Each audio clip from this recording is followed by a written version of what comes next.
effectively, but at the same time, eschew tendencies of isolationism. The Constitution rests and is supported by 4 broad pillars: robust framework for a people-centric public engagement, as has been articulated by the panel before, independent and functional judiciary, executive and legislature, political goodwill. The Constitution presupposes that its transformative superstructure will be implemented in the context of a marching culture of compliance. So when we speak about political goodwill, it is the will of everybody who is holding leadership position. Every time we speak about political goodwill, we look at the president at the top. But all of us who are leaders are called upon to support the implementation of the Constitution. The 4th one is public vigilance. When people go to court and fault the government, it raises eyebrows. However, we think that is a very good thing, because that is the only time that the Attorney General and the petitioner are together. The principles are the same. Then why do we sometimes object to those applications or petitions? It is because we believe in the same principle, but the facts that support the principle could be different. So all of us support independence and accountability. The institutions represented that will speak this afternoon must carry the burden of delivering services to the people of this great republic, even as they bathe in the high-minded ideas of independence, separation of powers, checks and balances that are so well elucidated in our progressive Constitution. These are not concepts introduced to invite division or supremacy battles between manning organs and institutions of the state. Rather, they are grand ideas necessary for the proper functioning of a modern democratic state such as ours. The success of Kenya will ultimately be measured by the success and health of our Constitution and our demonstrable respect for the totality of what it stands for, what it promises, and what it delivers. In my view, it is the realization of the Bill of Rights in its full gamut, social, economic, political, and cultural elements that provides the ultimate touchstone. As the chief legal advisor to government, the Constitution provides the bedrock against which we discharge our mandate. It is our North Star. When we provide advice to all organs of government, our focus is on promoting fidelity to the Constitution and practice of constitutionalism. The arms of government need to recognize that they are cogs in the same wheel.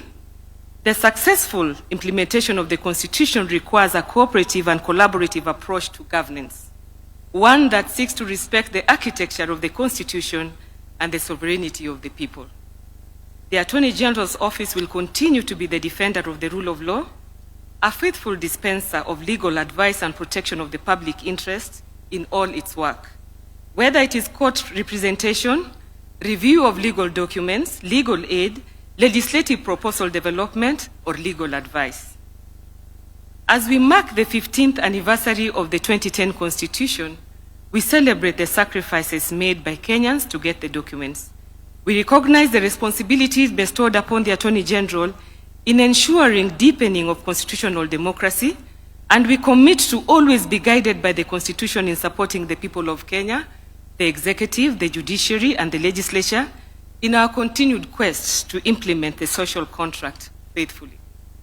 For all those in the panel today that will speak after me, let us reflect on how best we can enhance collaborative engagements and increased adherence to the constitutional principles and requirements in a manner that promotes harmony and sustainable development.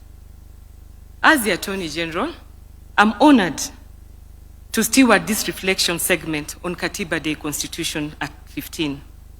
Today marks not only a celebration, but a moment of honest stock-taking. Our Constitution has anchored democracy, human rights, and the rule of law, and has redefined the relationship between citizen and state. It calls us to integrity in governance, inclusion of all voices, fidelity to public service, and accountability in the exercise of power. At 15, the Constitution challenges us to deepen its promise, to guard against complacency, and to remember that each institution is only as strong as the trust it inspires. This is why we pause today to hear directly from the custodians of our constitutional order how far we have come, what lessons we must heed, and where we must go. In my conclusion, while reflecting on the theme of this day, which is Katiba at 15 years, our covenant, our promise, our future, I would then pose the following questions to Kenyans to have a deeper, sincere, and honest reflection. I'm a human being, I could be wrong. And no human being is beyond repair. The first question, is devolution working as was envisaged by the framers of our Constitution? The second question, why is there more wastage of public resources at the county level as observed by the Auditor General in the various reports, yet there are more accountability mechanisms, checks and balances institutions established at both national and county level? The third question, why would we allow the electoral cycle after every 5 years to be the determinant of the calls for constitutional reforms? The fourth question, is it then time for us to audit, review and evaluate the Constitution to see whether it is working or not working as intended by the framers of our Constitution? Somebody might ask, what is the Attorney General doing to realize the aspirations of the people and the provisions of the Constitution? We have 4 major interventions as the Office of the Attorney General, and in our pursuit of the full realization of constitutional gains, the Office of the Attorney General has initiated a series of interventions designed to bring the Constitution closer to the daily lives of the people. When I was being sworn in, His Excellency the President challenged me about access to justice, decentralization. Access to justice is in the Constitution, but it is not self-implementing. It has to be invoked. How do the people invoke it if there are no equality of arms? So the Office of the Attorney General is operationalizing legal aid and public defender, which is already housed at the Department of Justice. And on the 1st of November, Your Excellency, the Office of the Attorney General will operationalize legal aid in all the 47 counties, with the 2 state attorneys giving legal aid to indigent at the county level. We have already employed 90 state counsel. They have gone through Kenya School of Government. Graciously, the Chief Justice is interning them for 2 months. We will pilot children in conflict with the law. That is criminal because of their liberty, probate and administration, and land cases. If we do well, we will justify, enhance budgetary allocation so that we can broaden the subject matter and enhance the capacity of the OAG. Secondly, when I took office, we were in 13 counties. I'm happy to report, as required under the Constitution, that each government organ must be in every county level. We are now at 33 counties, and by the end of this year, we hope to be in all the 47 counties.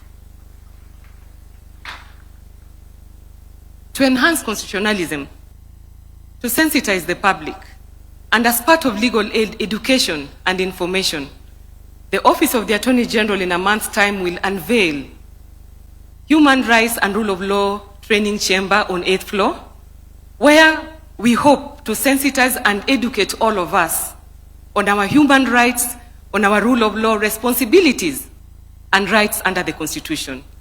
An informed citizen of the law will be a better citizen and a law-abiding citizen. The 4th intervention is digitization for purposes of transparency and accountability. The Office of the Attorney General is fully digitizing all the public-facing departments. His Excellency the President challenged all cabinet secretaries, and we were asked, how do you carry the people with you?